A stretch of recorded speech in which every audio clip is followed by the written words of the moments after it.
qui nous a été accordé par son Excellence le président du Faso. C'est un immense honneur pour tout l'écosystème numérique des 3 pays de l'Alliance des États du Sahel, mais surtout pour nous ministres en charge des questions du numérique au sein de ces États-là. Nos chefs d'État ont engagé une lutte de libération pour nos 3 États pour adresser de façon ferme et définitive la question sécuritaire, mais également la question de développement qui est une partie, sinon une grande partie dans la réponse à apporter à cette crise-là. Et ils ont donné une place de choix au numérique pour en faire un levier de développement. Et le président a tenu à nous le rappeler ce matin,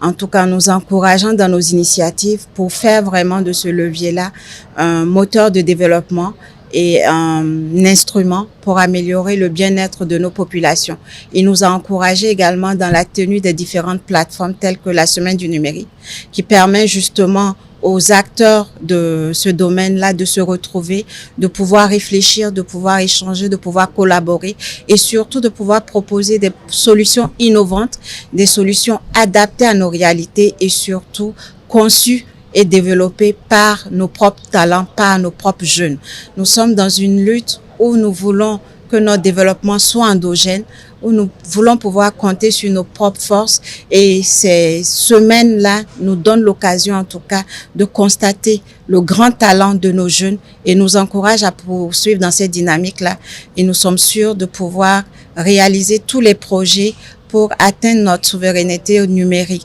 Donc cette semaine, on peut dire que les objectifs sont atteints au regard déjà de la mobilisation non seulement des acteurs du secteur, mais également des participants qui se sont mobilisés pour venir écouter les différentes communications lors des différents panels, mais aussi visiter les stands au niveau du Citico et pouvoir voir en tout cas le talent et le savoir-faire de nos startups, de nos entreprises dans le domaine du numérique. C'est également un bilan positif au regard de la grande participation des pays invités spéciaux que sont nos pays frères du Mali et du Niger, que je remercie au passage. Délégation conduite par mes frères et homologues, ministres en charge de la transition digitale du Mali et du Niger. Nous attendons avec impatience les conclusions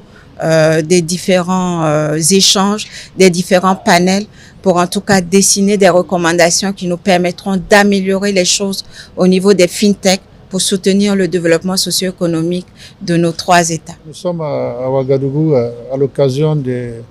la 19e édition de la Semaine numérique du Burkina Faso. Nous sommes venus rendre une visite de courtoisie à son Excellence le président du Faso,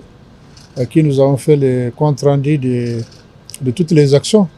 que nous sommes en train de mener pour la mise en œuvre des directives du sommet de Niamey qui a créé la Confédération, notamment en termes de communication et du numérique. Le président nous a soutenus par rapport à l'importance du numérique dans l'interconnexion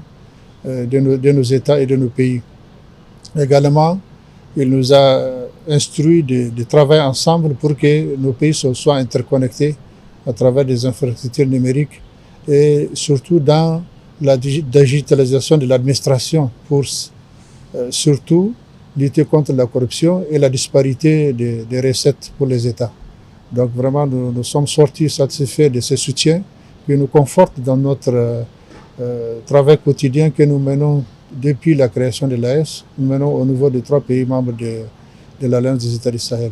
Les populations doivent savoir que les dirigeants qu'on a aujourd'hui, les autorités qu'on a dans les 3 pays, sont là pour le bien-être de la population, pour leur souveraineté et pour leur épanouissement. Nous sommes ici au Burkina à l'occasion de la 19e édition de la Semaine du numérique du Burkina Faso. Semaine qui s'est tenue au Mali et au Niger également à des moments différents. Donc nous sommes ici dans le cadre d'une visite de courtoisie au président du Faso pour lui faire le point de ce que nous avons pu réaliser au cours non seulement de cette semaine auprès de notre sœur et de mon frère du Niger, mais aussi de l'état d'avancement des instructions qu'ils nous ont données dans le domaine du numérique et de la communication. Il nous a donné un grand soutien et il nous a fait beaucoup de recommandations et de conseils, des orientations et qu'il partage naturellement avec ses frères, le président du Niger et le président du Mali, que nous allons mettre en œuvre pour pouvoir améliorer ce que nous avons déjà fait afin que la communication de l'AES basée sur le numérique apporte le maximum de satisfaction à nos populations. Et nous avons réalisé beaucoup de choses. D'abord, nous allons signer l'avis d'appel d'offres par rapport au logo de l'Alliance et nous allons aussi avancer au niveau des plateformes de communication et au niveau aussi des réalisations des startups que nos jeunes ingénieurs ont mis en place. Et tout cela, mis ensemble, fait vraiment de grands bons en avant pour les réalisations dans le domaine de la communication et du numérique, toujours en faveur de nos populations.